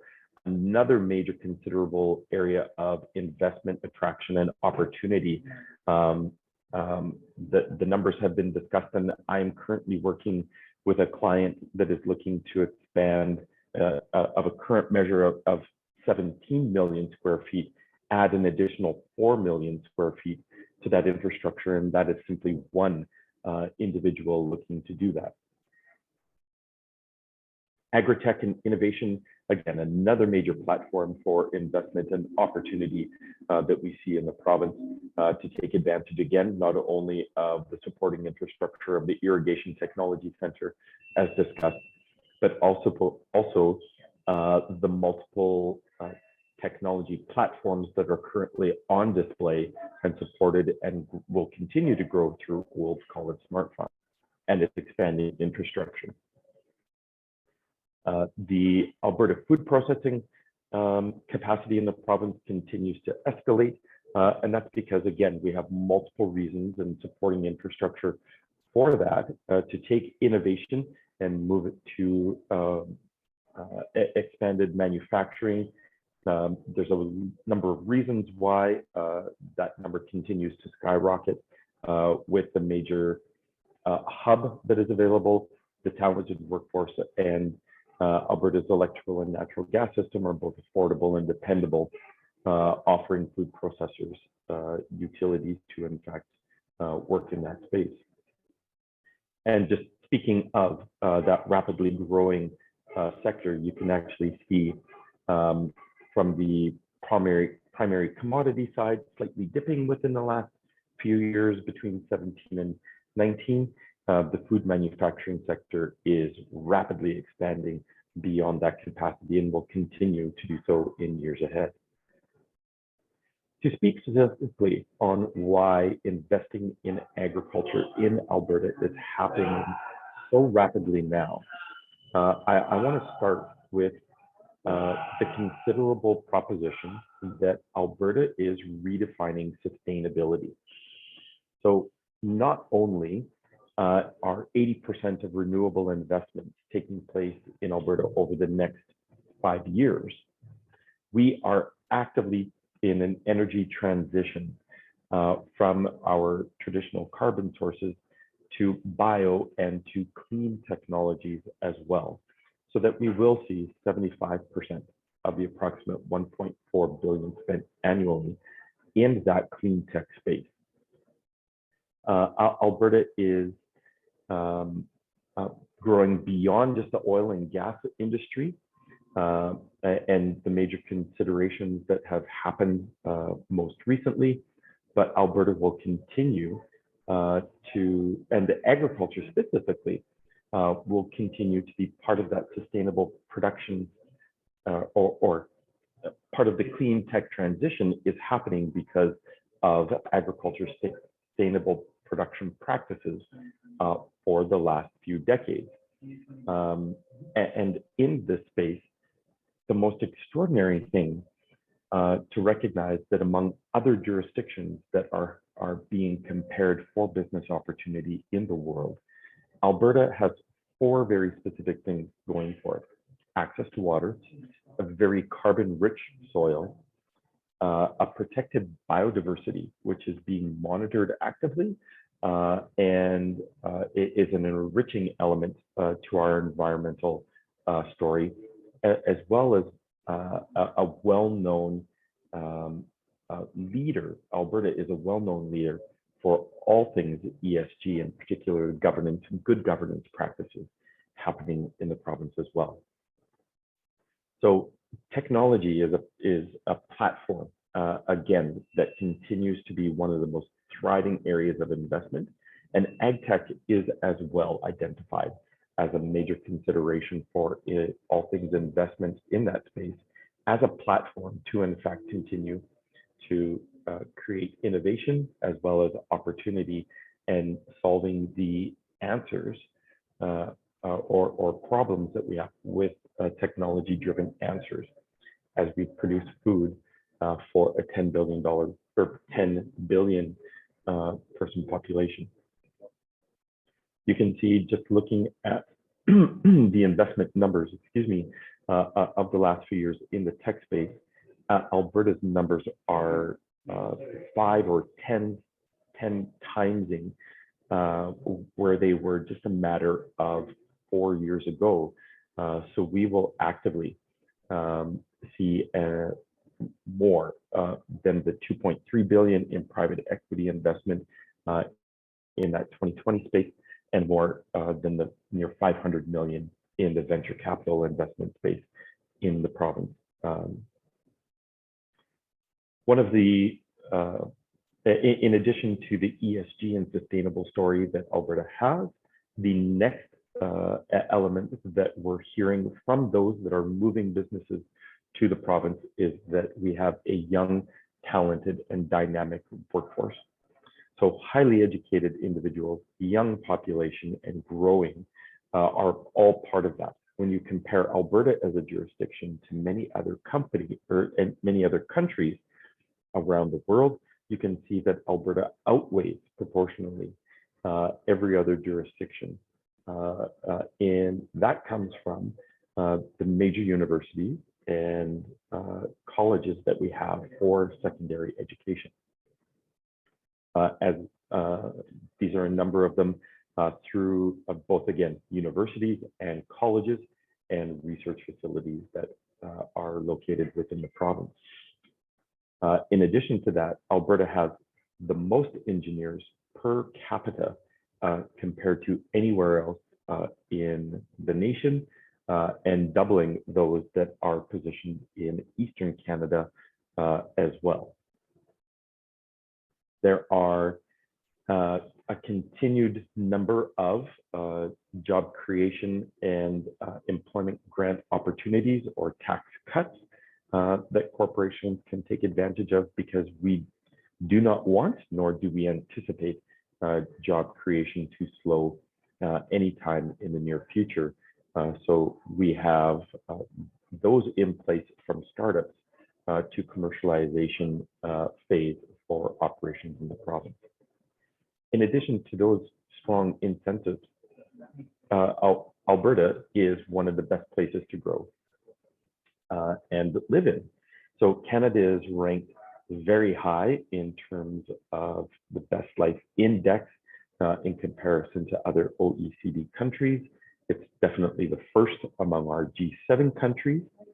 And when you compare the major centers in the province, Calgary is recognized as top best cities in the world to live and to work and to invest in as well.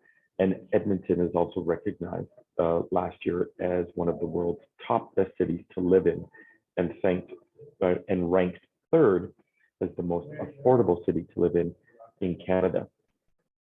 So again, just highlighting in a different way, Calgary boasts a very highly educated population, very diverse.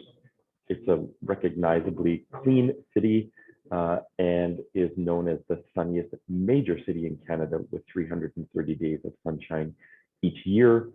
Edmonton increasingly known internationally for a thriving theater community, more affordable housing, as well as the most extensive urban parkway in North America, far exceeding, in fact, Central Park in New York. And it's one of the things that I love about living in the region is the support of all the green space that we do have. Strong community-minded organizations or perspectives where almost 50% of Alberta's population are actively volunteering and getting involved in their cities and communities in a multitude of ways.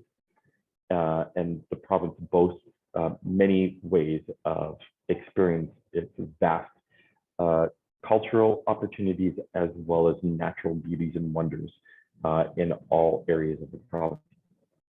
Banff being extremely well known, recognizably around the world. Alberta also enjoys a highly competitive business environment. So again, going back to businesses ranked at the top of G20 countries, Canada is leading the way among the G20 and the G7 as well. Within that, Alberta boasts one of the highest levels of entrepreneurial ambition and entrepreneurial support and communities. In addition to that, Alberta boasts one of the highest number of new firms per cent of active firms in the province, as well as one of the youngest populations to help grow those businesses, with one of the fastest growing populations in the country or within North America as well, with one of the highest median after-tax incomes. So there's plenty of disposable cash to invest in highly sought-after products and services. And interestingly enough, within the last couple of years, Alberta has been recognized for its extraordinary productivity of labor force compared to other regions within the province. Within the top 5 spaces of investment attraction, transportation and connectivity to the rest of the country is also recognized, where we have 2 very international airports with flights and connections to over 100 destinations. We have a tremendous amount of cargo capacity within the province in both Edmonton as well as Calgary, with some of the lowest operating costs for warehouse space and hub activities as well. In addition to that, we are some of the closest regions to the Asian market from Edmonton or either the ports of Vancouver or Prince Rupert to many, many Asian markets and cities. To support that airport space, we have a very thriving rail hub that supports all of those logistics. You can see the profound connectivity it has through Alberta, but east and particularly west into expansive populations and networks all the way down to the Gulf Coast. And you can also see, again, just major markets that transported goods has access to of over 122 billion of the province-wide products serving those international markets. And further, next level support of that transportation hub is in fact the truck transport able to meet uniquely its capacity for USMCA trade, as Alberta does export almost 4.5 billion to the US and Mexico by road alone.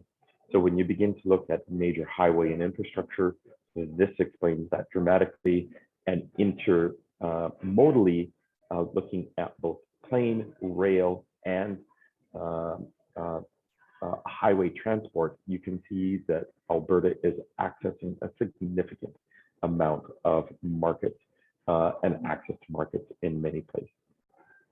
So I've touched on a number of different areas where Alberta is leading the way in forecasted economic growth. We have the lowest provincial and federal combined tax rate compared to other regions in Canada, as well as throughout North America, making it a very competitive place to grow.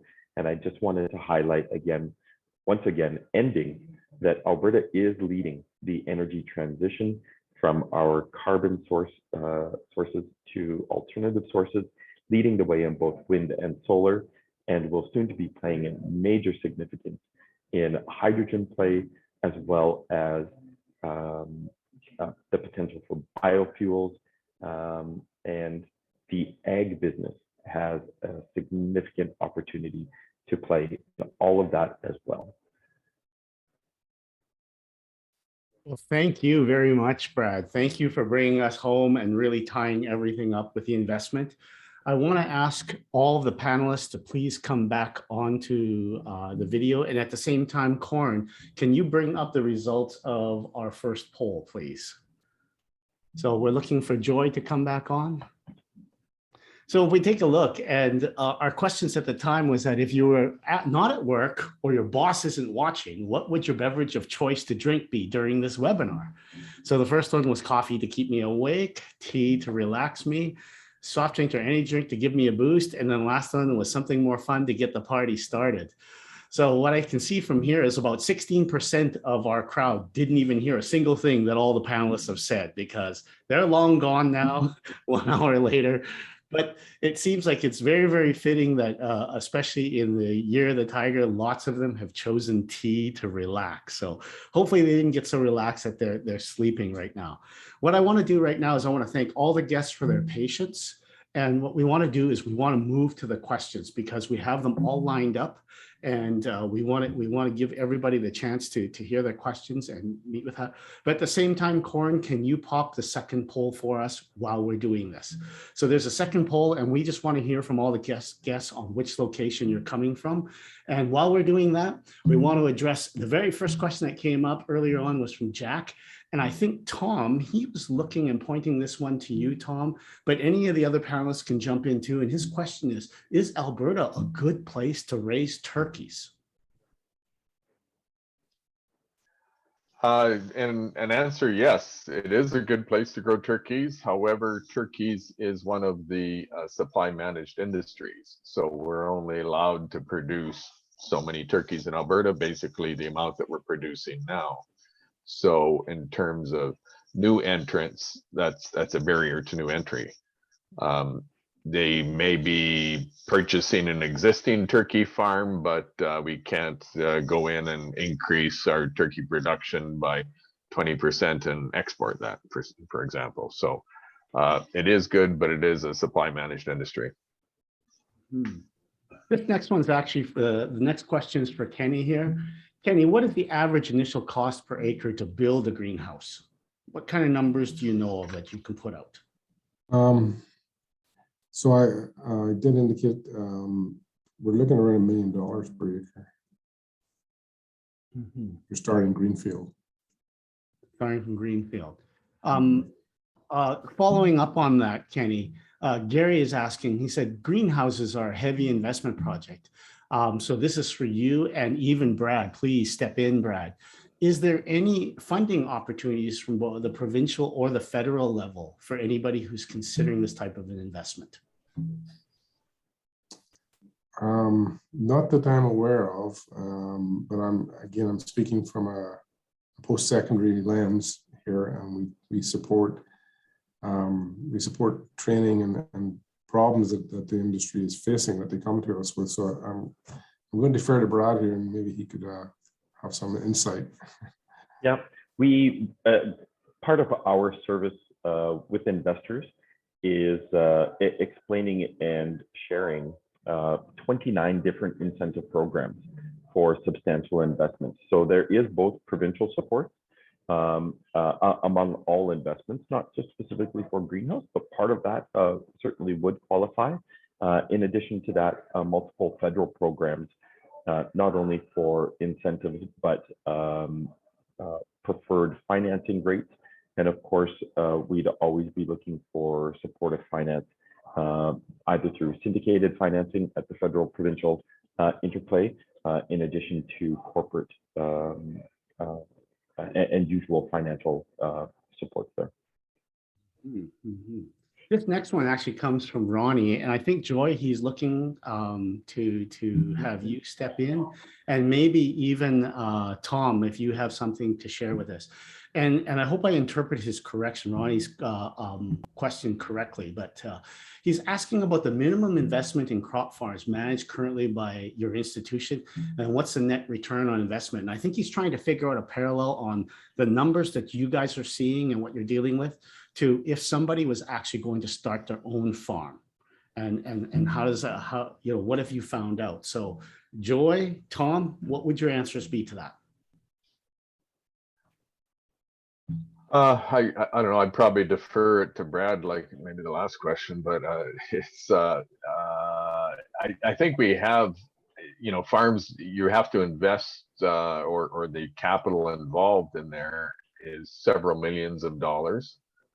For the land, you could be looking at a few million, and the equipment and structures, again, depending on what you're producing, could be another 1 to 2 million worth of investment on that. Return on investment for farms is often below 10%, maybe 5%, something like that. Changes again depending on the industry that you're in, and if you're producing simple commodities or if you're a member of that supply chain. That's in terms of farms. Now, we also were talking about food and beverage industries, and I think there's probably higher returns in those areas. Hey, Joy, what's your thoughts on the digital side as you're thinking about, building a farm with smart technologies? Does it change what Tom has said? Yeah, somewhat, I guess, but it's still pretty early stage in terms of understanding the return on investment of specific digital technologies. And that's actually one of the questions, or one of the key questions we're trying to answer with our activities on the smart farm. And in terms of the overall investment requirements for the smart farm at Olds College, is definitely not a typical case that would be useful information to share with investors or those looking into getting into it. Because as I mentioned, we've been blessed with a lot of partnerships and strategic partnerships and investment that allows us to not have to manage the financial aspect of crop production in the same way that a commercial farm would, so that we can adopt these leading edge technologies that may not have an immediate return on investment. We can spend that capital up front and learn about the technologies and help modify them or optimize them so they do work for a Western Canadian situation. So our case is very unique and very special. Hey, Brad, any thoughts from your end? Yeah, just to follow up on Tom's comments earlier, the value added space has been considered a more attractive investment. Obviously, that's a little bit more risky, but in terms of accessing and developing not only accessing the raw product, but then transforming that into the value added element. I'm currently working with a client of a $140 million investment to have that element completely paid off within 5 years, and then somewhere in low double digit returns for that entire space as well. So there is a substantial CapEx investment in any sector, but ultimately, there should be quite good returns in that space. This next one comes from Derek, and I think, Kenny, we definitely want to hear you speak up on it, and maybe Brad, you can close out if you have any thoughts about this. But Derek's asking, and this is regarding greenhouse numbers, but in context of the cannabis industry, has there been a significant increase in the greenhouse acres associated with cannabis since legislation? And Kenny, anything you have on that? We don't have anything in the greenhouse industry. We're not involved in cannabis research at all. So I'm sorry, I'm not able to answer or speak to that. I don't know if Tom or Brad could.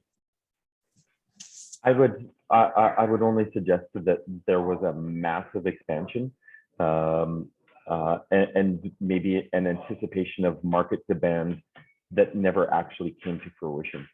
And so what we currently see is a lot of greenhouse capacity now turning over into other opportunities. So where Ken was actually speaking of aquaponics or other elements, we actually have investment opportunities now looking at those. He specifically spoke on tilapia. We have new opportunities coming to Alberta in both the salmon as well as shrimp plays that are also looking for investment opportunities. And these are becoming closed loop systems. And so as Kenneth spoke of, where you are actually utilizing the waste within those systems, this one looks and has a growing element to it as well, is capturing heat.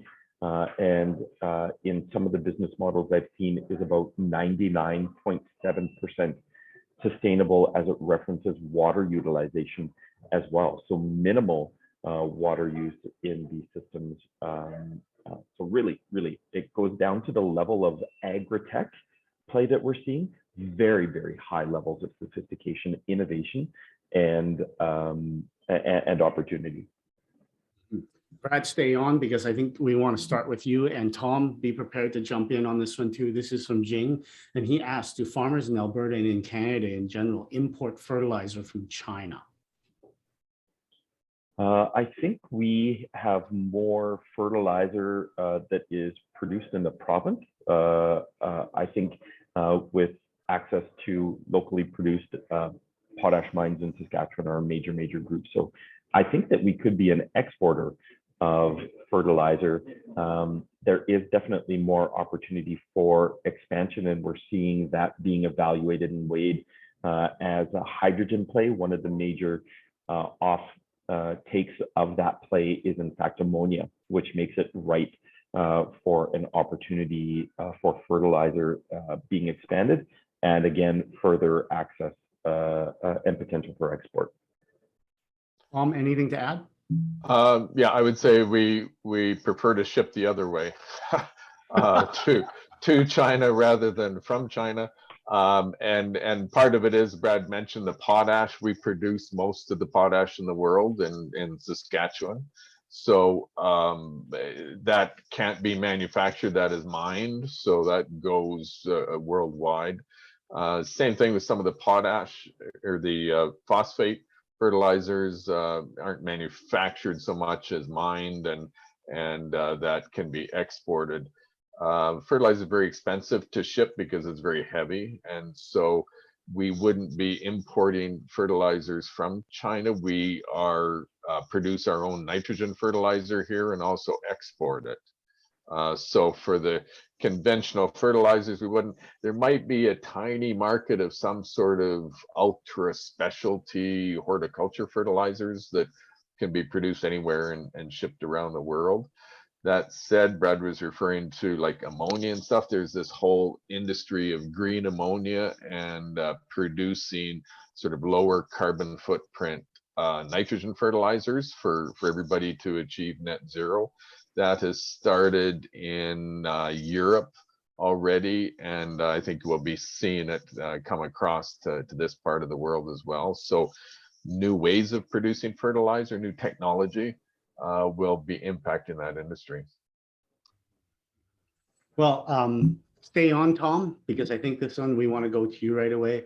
And everybody else can jump in, possibly even Joy in here on the next one. But this question comes from Ronnie. He says, do you have any advice for people who are interested in investing in agriculture, but are not used to living in rural areas and do not understand agricultural skills or have domain expertise in agriculture? So, Tom, what do you think? Oh, rural Alberta is a fine place to live. You get to play hockey anytime, as you know, David. So there you go. There's a chance to broaden the skill sets.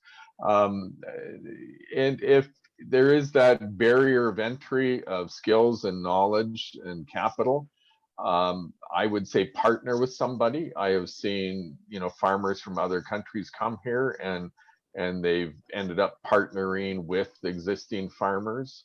Either with capital or labor or equipment or expertise, something. So they learn the process as they grow. So keep in mind that's a strong possibility. The other is maybe not so much farming, but that food and beverage industry, the processing, the manufacturing, that type of sector could be a wise investment. People looking for capital from that. Very often small, medium enterprises have a hard time securing capital from the regular banking institutions and are looking for other partners. Brad, anything? Yeah, my only question is, do you want to be doing the farming or do you want to invest in food production? If you are looking to embrace a rural lifestyle or semi-rural lifestyle, there's opportunities. But yeah, if you simply wanted to let your dollars do the speaking, you can live wherever you want and be part of a thriving food manufacturing sector or biospace in Alberta, because the opportunities are abundant. Boy, Kenny, what about people who are interested in becoming a little bit more direct labor and involved in the industry and being a farmer? How do they climb the mountain of domain expertise if they don't have it in their background? What do you guys from the education side of the equation say? That's a long, hard road, I think. I think there's two ways to look at this. Either you see yourselves as an investor, hands-off investor, or a practical applied hands-on investor, and that requires significant amount of knowledge and years of expertise. Not saying it can't be done, but I think there'd be buying a working farm where there might not be a succession plan, where you may be able to partner with someone that's getting out of the industry and that's willing to invest training and help someone learn the operational skills required. It depends what background you come from. There's opportunities there, and I think succession planning is one that I've seen people enter into the industry using that mechanism and having some training required there and having hands-on support to learn the business as you go along. I don't know if my other panelists have any advice there. I was gonna chime in and say that at Olds College, with our focus on ag tech, we do have we've seen a pretty massive influx of both students and even new staff within our research team that don't come from a farm. They don't have an ag background. They are coming from business and tech and software development and various other backgrounds, and they just are fascinated with the opportunity to apply that kind of background to ag, and they soak in the ag experience. That they're not going to become farmers. They don't intend to become farmers, but in order to be meaningfully contributing to ag and the type of projects that we're doing, they are immersed in that world with us on the Smart Farm. And so at Olds College, we have an Ag 101 training course for anyone without a farm background to just understand the basics of farming so that they can understand how technology may apply to ag, and a number of different and types of programming depending on what you're wanting to learn, whether it's actual farming, boots on the ground, or understanding the industry well enough to know where to invest in technology development or where to apply specific skill sets for that development. So I'm going to keep you on here, Joy, and I think we want to keep everybody who wants to drop, like Tom and Kenny, if you guys have some opinions on this. But it comes from Hong Wen, and he's asking if from the ICT sector in Alberta, how can they better support the agricultural sector here, given the strong push in smart agriculture? What are the common needs for ICT or IT in smart ag? So this is talking, I think, and suggesting that there's a whole new group of a population who may never have been involved in the traditional agriculture, looking to see whatever opportunities there are. What's your thoughts on that, Joy? How can they come in? How can they play in the sandbox? Dive in, I guess, and really like understand the unique problems within ag. And I actually pointed that out as one of the challenges of the ag tech evolution in my talk, that, you know, there's lots of solutions from maybe other industries sort of already being thrown at ag, saying, oh, you know, this applies well in the oil and gas industry here, there must be a fit somewhere in ag, right? And the unique challenges and nature and the way ag has to function in order to be profitable is very, very unique. And so the solutions, the tech solutions, the IT solutions for ag need to be suited for ag. So if you're wanting to be diving in and applying that kind of IT or ICT background to ag, make sure you understand the unique problems within ag. Tom, what about from your perspective, for all these years that you've been watching agricultural sort of change and transform? What's your thoughts about the digital side of the world coming in and joining in ag? I think it's very exciting, and it's a big growth area. I think of it also the word automation. And automation as it applies to everything in an agriculture and the food sector. And I think part of the advantage is that there are things being developed in other sectors that agriculture can benefit by. I mean, one that we saw early was GPS technologies. It was not developed just for agriculture, it's developed for everybody. So then you just need to take that extra step of how does it apply to agriculture. We're seeing, you know, areas like machine learning and AI that might be developed and mature in other sectors, but then it can come down and be applied to agriculture, to the data collection. We're drowning in this data. There are specific conditions or circumstances in agriculture that maybe need to be looked at. One is the rural area, the poor broadband or poor internet sort of connectivity we have. So how can technology help us overcome that? As I mentioned, automation, and in the greenhouses we were talking earlier, I think that's exciting what's happening there with the tech. And so that's the onus is on Lethbridge and Olds to kind of train the students to develop that and think, how do we do it? I mean, Alberta has abundant sunshine, we have cheap energy, but we have this thing called winters that kind of get in the way. And we have labor costs that are high. So how can we automate greenhouse production, harvesting, grading, you know, all those sort of functions? And then also I'd challenge the education institutions to train students to kind of think outside the box in a system. So maybe the way we did things, that linear process that we developed, isn't the way that technology will work better. So we have to kind of maybe twist our thinking 90 degrees or look at it in a different system and then apply the technology to it. So it's, you know, I'm surprised sometimes that the way we used to do it and the way we're doing it now are sometimes quite different. So, you know, that has to play a role too. Actually, one of my children is involved in fintech in one of the global, you know, capitals of the area, and he comes back to Canada and you know, talks to leaders here, and he says sometimes they just don't get it. They don't get how we're doing things now. So I think that's exciting, and I challenge agriculture to stand back maybe and think how we would do things differently with technology at our fingertips. I want to transition to Brad. Then I'm going to close this out with Kenny, and then we're going to go through a lightning round of real fast things to end this whole session. But Brad, your presentation talked a lot about the fundamental human resource infrastructure, the high density of engineers, youth, high education. What's your thoughts in terms of the investment of ICT and other sectors over there, and how does this work in the province? And what's the province doing to go and support that move? Yeah, I think that our speakers have touched exactly on that. Seeing and taking advantage, well, being part of the solution, I guess, and addressing problems. There's an entire scope of opportunity for that.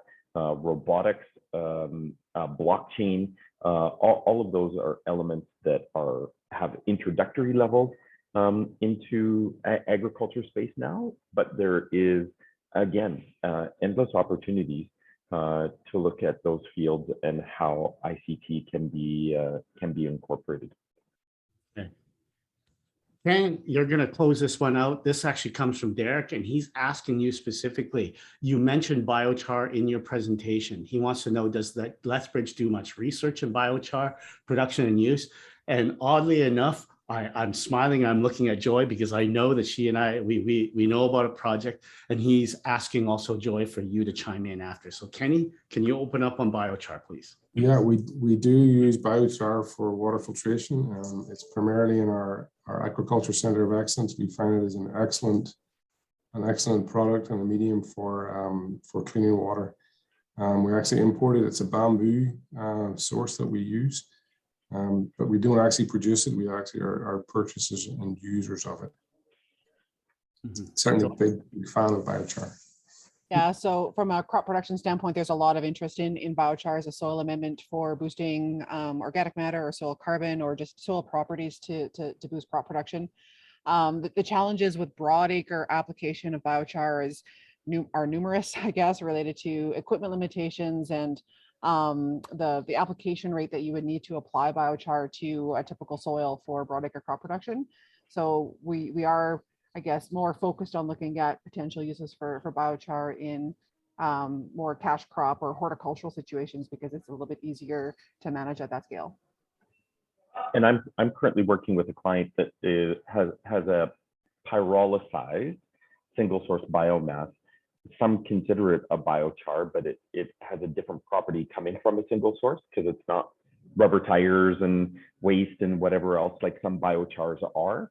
And its single opportunity is in greenhouse medium and growth opportunity space. So there is a company producing in Red Deer that kind of product that is now getting international appeal. And they've just done some studies that have some extraordinary results as being a carbon capture source as well. I want to end with lightning rounds. So these are lightning round questions. Everybody give me some really fast answers here, and we're going to close this out. So the first question is from your various perspectives. So each one of our panelists comes from various perspectives. What's the #1 greatest challenge in agriculture in your subject matter expert? So Tom, from the field, #1 challenge in your opinion? Mindset change of the farmers and the people in the industry to think outside the box, think differently, adopt new ways, new technologies. Joy, from digital technology, smart farm, smart technologies. Connectivity and interoperability of the digital solutions. Kenny, from the indoor farming, greenhouse, and vertical farming perspective, what's the biggest challenge? Sorry, I should have been ready there. Our biggest challenge that we find is manufacturers and suppliers that can move quickly. And Brad, from your side of the climate, the investment capital, the investment speed and amount of capital. There's no shortage of opportunities. All we need is to make those connections to folks that are looking to invest in the space. I'm going to ask, while we're going to go in the second lightning round question, I'd like Corin to bring up the results of our second poll, which is where are all of our guests, our audience coming from today, but we're going to jump straight into it while we have the poll up. So what does the economic development prospects and job opportunities look like from each of your individual perspectives? Tom, from the field. Economic and job opportunities, I think, is good. Farming is growing. Farmers are getting older as the demographics. The farmers are old.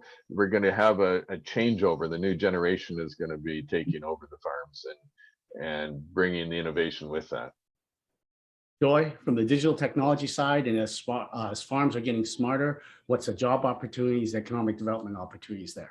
Job opportunities are massive for just opening the door for, you know, such a broader requirement for skill set on the technical side that has never really considered ag before, but it's massive now. Kenny, on vertical farming, indoor farming, greenhouses, and I think a little bit about this, Kenny, when I think about your topic in relation to the things that we've seen in Canada recently at our grocery stores with supply chain. What is your perspective? What's your thoughts about future job opportunities, future economic development opportunities? I think the economic development is huge, and you know, the opportunity for locally grown high quality produce, it may seem slightly more expensive, but I think in terms of the reduction in food waste and the increase in quality, it's certainly worth that. Getting highly qualified staff, we see, you know, agriculture, as you've seen from what Joy has presented, is becoming more and more technologically advanced, and we do need well-educated employees to fulfill the need of the future growth and the future direction of agriculture. So great opportunities. Brad, take us home once again on behalf of the government, thinking about everything that all of your previous panelists have said. What do you think about in terms of economic development for the entire province as it relates to agriculture? Yeah, pretty extraordinary. You know, specifically within the greenhouse vertical farming, I think we currently produce about 8% is a number bantered around on fresh fruits and vegetables. Given the transportation issues alone coming from Langley, BC, Central BC, in support of not only that, but the grocery store warehousing. Expect more of a decentralization from that model and getting food and produce closer to markets and connectivity.